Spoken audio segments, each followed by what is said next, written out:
வணக்கம். இது நியூஸ் ஃபர்ஸ்டின் பிரதான செய்திகள். இன்றைய விரிவான செய்திகளுக்கு செல்லும் முன்னர் முதலில் தலைப்புச் செய்திகள். அனைத்து இலங்கையர்களினதும் நன்மைக்காக ஒத்துழைப்பு வழங்க வேண்டிய பொறுப்பு சர்வதேச சமூகத்தின் கடமையாகும். ஐநாவில் ஜனாதிபதி தெரிவிப்பு. புத்தளத்தில் கிடைத்த வாக்காளர் அட்டைகள் நீதிமன்றத்தில் சமர்ப்பிப்பு.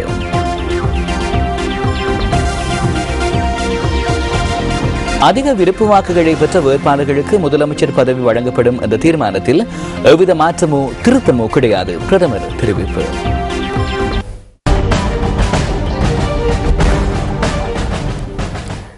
இலங்கை வாழ் மக்களின் நலனுக்காக பிரயத்தனங்களை மேற்கொள்வதற்கும் அதனை வெற்றிகரமாக முன்னெடுப்பதற்கு ஒத்துழைப்பு வழங்குவதும் சர்வதேச சமூகத்தின் பாரிய பொறுப்பு என ஜனாதிபதி மஹிந்த ராஜபக்ச தெரிவிக்கின்றார்.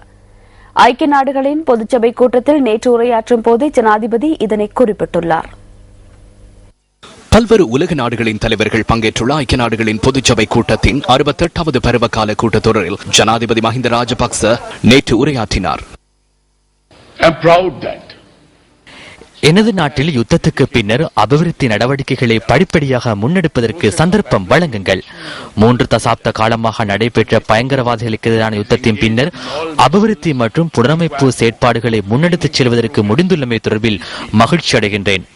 மக்களின் கருத்துக்களை அடிப்படையாக கொண்டு கட்டியெழுப்பப்பட்ட இலங்கை அரசாங்கம் அந்த துறைகளில் வெற்றி இலக்கை அடைந்து கொள்வதற்கான அனைத்து முயற்சிகளையும் மேற்கொள்கின்றது. தற்போதைய சர்வதேச நிதி நிறுவனம் மறுசீரமைக்கப்பட வேண்டும் என்ற தேவை தொடர்ந்தும் செல்லுபடியாகின்றது. அவர்களின் கொள்கைகள் நீண்டகால பயன்களை பெற்று தராது என்பது உறுதியாகியுள்ளது.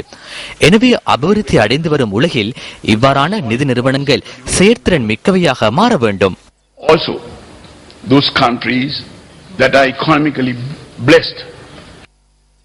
இங்கு மேலும் கருத்து வெளியிட்ட ஜனாதிபதி ராஜ்யங்கள் சிலவற்றை உலகம் நிர்வாகம் செய்யும் முறைமை அவசியமில்லை என்று கூறினார். சில நாடுகள் பாதுகாப்பை காரணமாக கொண்டும் மனித உரிமை பொறுப்பாளர்கள் என்ற வகையும் முன்னின்று அபிவிருத்தி அடைந்து வரும் நாடுகளின் உள் விவகாரங்களில் தலையிடுகின்றமை கவலைக்கிடமான விடயமாகும். இதன் பிரதிபலனாக வன்முறைகள் நிறைந்த அரசியல் மாற்றங்களை உலக நாடுகளில் காண்கின்றோம்.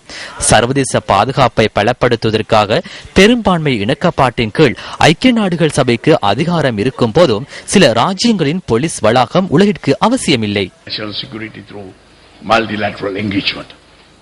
ஜனாதிபதி மஹிந்த ராஜபக்ச கடந்த வருடம் நடைபெற்ற ஐக்கிய நாடுகளின் பொதுச்சபை கூட்டத்தில் கலந்து கொள்ளவில்லை என்பதுடன் வெளிவிவகார அமைச்சர் பேராசிரியர் GL பீரிஸ் அந்த அமர்வில் கலந்து கொண்டார். யுத்தம் நிறைவடைந்த பின்னர் இலங்கை அடைந்து வரும் முன்னேற்றங்கள் உள்ளிட்ட பல்வேறு விடயங்களை வெளிவிவகார அமைச்சர் GL பீரிஸ் இதன் போது தெளிவுபடுத்தினார். இலங்கையில் நடைபெறவுள்ள பொதுநலவாய அரசு தலைவர்கள் மாநாட்டை முன்னிட்டு அந்த நாடுகளின் அமைச்சர்களின் செயற்குழு நாளை நியூயார்க்கில் கூட உள்ள நிலையிலேயே ஜனாதிபதி மஹிந்த ராஜபக்ச ஐக்கிய நாடுகளின் பொதுச்சபை கூட்டத்தில் உரையாற்றினார். இதேவேளை ஜனாதிபதி மஹிந்த ராஜபக்ச நேற்று அமெரிக்க ஜனாதிபதி பராக் ஒபாமாவை சந்தித்தார். கடந்த முறை இலங்கைக்கு எதிராக அமெரிக்காவை பிரேரணை ஒன்றை கொண்டு வந்திருந்தமை குறிப்பிடத்தக்கது. இதுபடி ஐக்கிய நாடுகளின் பொதுச்சபை கூட்டத்தில் ஐக்கிய நாடுகளின் செயலாளர் நாயகம் பான் கி மூன் நேற்று இலங்கை தொடர்பில் கருத்து வெளியிட்டார். பாரிய அளவிலான மனித உரிமை மீறல்களை தடுத்தல் மற்றும் நிறுத்துவதற்கு உறுப்பு நாடுகளின் இயலாமை மோசமான பிரதிபலங்களை ஏற்படுத்தியுள்ளது. இலங்கையில் இடம்பெற்ற இறுதி யுத்தத்தின் போதான விவகாரங்கள் தொடர்பில் ஐக்கிய நாடுகள் சபை மேற்கொண்ட ஆய்வுகளின் மூலம் ஒரு விடயம் புலனாகியுள்ளது. இலங்கையின் செயற்பாடுகளில் செயற்திறன் இல்லை என்பது புலனாகியுள்ளது. உறுப்பு நாடுகளால் ஏற்றுக்கொள்ளப்பட்ட விடயங்களை நிறைவேற்றுவதற்காக சில நாடுகள் ஒத்துழைப்புகளை பெற்றுக் கொள்வதில்லை. அதனால் நிறைவேற்ற உள்ள விடயங்களை பூர்த்தி செய்து கொள்வதற்கு முடியாமல் செல்கின்றமை துரதிருஷ்டவசமான சம்பவமாகும். போருக்கு பின்னரான இலங்கை நிலவரங்கள், அண்மையில் நடைபெற்ற வடமாகாண சபை தேர்தல், கற்றுக்கொண்ட பாடங்கள் மற்றும் நல்லெண்ண ஆணைக்குழுவின் பரிந்துரைகளை நடைமுறைப்படுத்துதல் தொடர்பில் இந்த சந்திப்பில் கலந்துரையாடப்பட்டதாக ஜனாதிபதி பேச்சாளர் மற்றும் சர்வதேச ஊடக பிரிவு குறிப்பிட்டுள்ளது. இதனை தவிர இலங்கையும் ஐக்கிய நாடுகள் சபையும் இணைந்து பணியாற்றக்கூடிய வழிகள் உள்ளிட்ட பல்வேறு விடயங்கள் தொடர்பில் ஜனாதிபதி மஹிந்த ராஜபக்சவும் பான் கி மூனும் கலந்துரையாடியுள்ளனர். இதேவேளை ஐக்கிய நாடுகள் பொதுச்சபையின் 68வது பருவகால கூட்டத்தொடரிலும் ஜனாதிபதி உரையாற்றியுள்ளார். 3 தசாப்தங்களாக இடம்பெற்ற யுத்தத்தை முடிவுக்கு கொண்டு வந்து அபிவிருத்தி நல்லிணக்கத்துடனும் இணைந்துள்ள சிக்கல்களை அணுகுவதில் இலங்கை வெற்றி பெற்றுள்ளதையிட்டு பெருமை கொள்வதாக ஐக்கிய நாடுகளின் பொதுச்சபையில் ஜனாதிபதி சுட்டிக்காட்டியுள்ளார். வடமாகாணத்தில் வாழ்கின்ற மக்களுக்கு மாகாண சபைகளுக்கான தமது பிரதிநிதிகளை தெரிவு செய்து கொள்வதற்காக அண்மையில் நடைபெற்ற தேர்தலின் போது கிடைத்த சந்தர்ப்பம் ஒரு முக்கிய நிகழ்வாகும் என்றும் ஜனாதிபதி மஹிந்த ராஜபக்ச தெரிவித்துள்ளார். ஐக்கிய நாடுகளின் உரை நிகழ்த்தியதன் பின்னர் ஜனாதிபதி குவைட் மற்றும் கட்டார் ராஜ்யங்களின் அரசு தலைவர்களையும் சந்தித்து கலந்துரையாடியுள்ளார். இருதரப்பு உறவுகள் மற்றும் பல்வேறு துறைகளுக்கான ஒத்துழைப்புகளை மேம்படுத்திக் கொள்வதற்கும் இதன்போது கவனம் செலுத்தப்பட்டுள்ளது என ஜனாதிபதி ஊடக பேச்சாளர் மற்றும் சர்வதேச ஊடக பிரிவு விடுத்துள்ள அறிக்கையில் குறிப்பிடப்பட்டுள்ளது.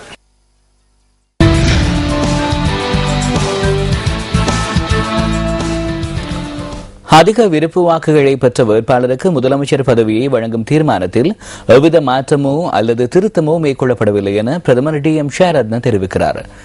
நீண்ட நாட்களுக்கு முன்னர் இந்த தீர்மானம் எடுக்கப்பட்டுள்ளதாக பிரதமர் வெளியிட்டுள்ள அறிக்கையில் குறிப்பிடப்பட்டுள்ளது.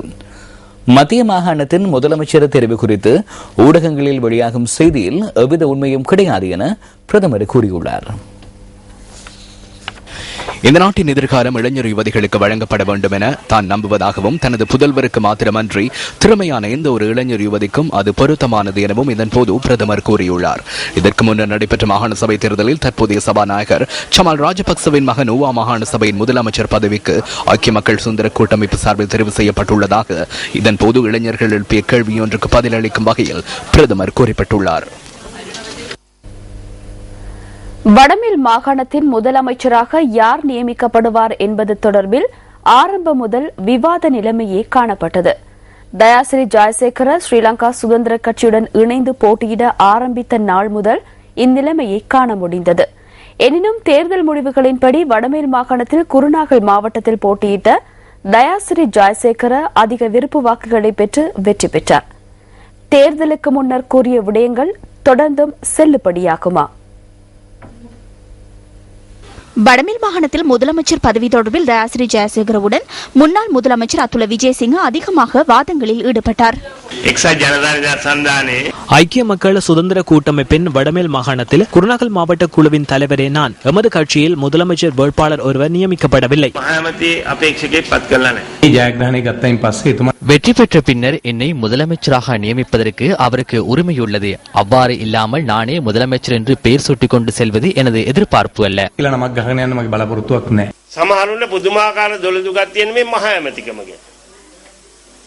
சிலர் முதலமைச்சர் பதவியை வியப்பளிக்கும் வகையில் எதிர்பார்த்து காத்திருக்கிறார்கள். அதற்கான காரணம் என்னவென்று தெரியவில்லை. முதலமைச்சர் பதவிக்கான குறிக்கோளுடனேயே இங்கு வந்துள்ளனர். எனக்கு இதை தாருங்கள், அதை தாருங்கள், எனக்கு ஆசீர்வாதம் உள்ளது என்று அலம்புகின்றனர். எனக்கு தெரிந்த வகையில் அந்த அளவுக்கு ஆசீர்வாதம் இல்லை. பதவியை தருமாறு கோருகின்றனர். இவர் வந்தவுடனேயே பதவியை வழங்க வேண்டுமாம். மோதி பார்ப்போம். இவ்வாறான அலட்டல்களை பார்த்து நாம் பதட்டப்பட வேண்டியதில்லை.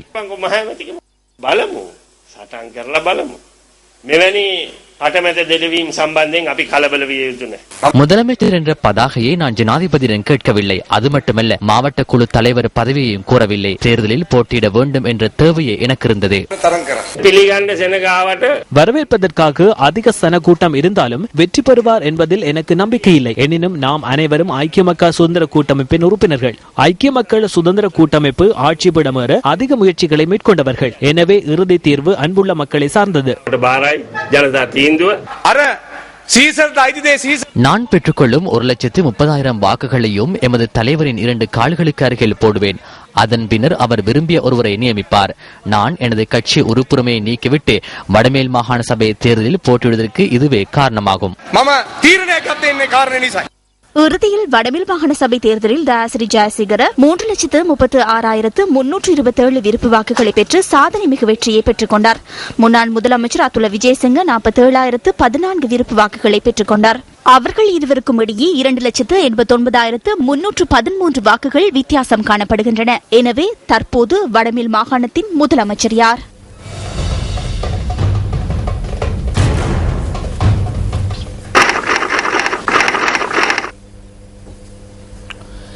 இனவாதத்திற்கு சிங்கள மக்கள் இடமளிக்கவில்லை என்பது உறுதியாகியுள்ளதாக தேசிய ஒற்றுமைக்கான முன்னணியின் தலைவர் ஆசாத் சாலி தெரிவிக்கிறார். அதிகாரத்தை பகிர்ந்து நாட்டை ஐக்கியப்படுத்துவோம் என்ற அமைப்பினால் இது முற்பகல் ஏற்பாடு செய்யப்பட்டிருந்த ஊடகவியலாளர் சந்திப்பில் கலந்து கொண்டு உரையாற்றிய போதே அவர் இதனை குறிப்பிட்டுள்ளார். இந்த நாட்டில் உள்ள சிங்கள மக்கள் இனவாதத்தில் இடமளிக்க மாட்டார்கள் என நாம் கூறினோம். அது இன்று உறுதி செய்யப்பட்டுள்ளது. நான் சிங்களம் என கூறி நுவரெலியா மாவட்டத்தில் சுவரொட்டிகள் காட்சிப்படுத்தப்பட்டிருந்தன. அந்த அளவிற்கு இனவாதம் காண்பித்து வாக்குகளை பெற்றுக்கொள்ள முயற்சித்தனர். அவ்வாறான வசனங்கள் காட்சிப்படுத்தப்பட்ட போதிலும் அந்த அனைத்து கட்சிகளும் தோல்வி அடைந்துள்ளன. விகாரை, பள்ளிவாசல், கோவில் ஆகியன உடைக்கப்பட்டன. அதற்கான பெறுபேறு தற்போது காணப்படுகிறது. இந்த அரசாங்கத்தில் உள்ள ஒரு முஸ்லிம் உறுப்பினர் கூட தெரிவாகவில்லை. முன்னாள் மாகாண சபை உறுப்பினர்கள் தோல்வி அடைந்தனர். இதற்கமைய அரசாங்கத்தின் வீதம் 11.79 வீழ்ச்சி கண்டுள்ளது.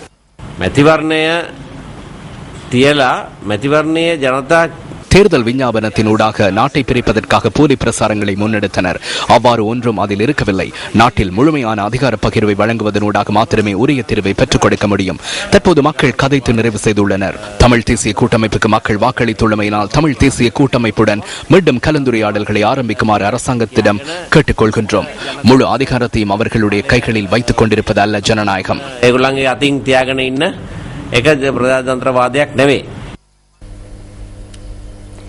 இன்றைய பத்திரிகைகளில் இருந்து நாம் தெரிவு செய்த கேலி சித்திரம் அடுத்து.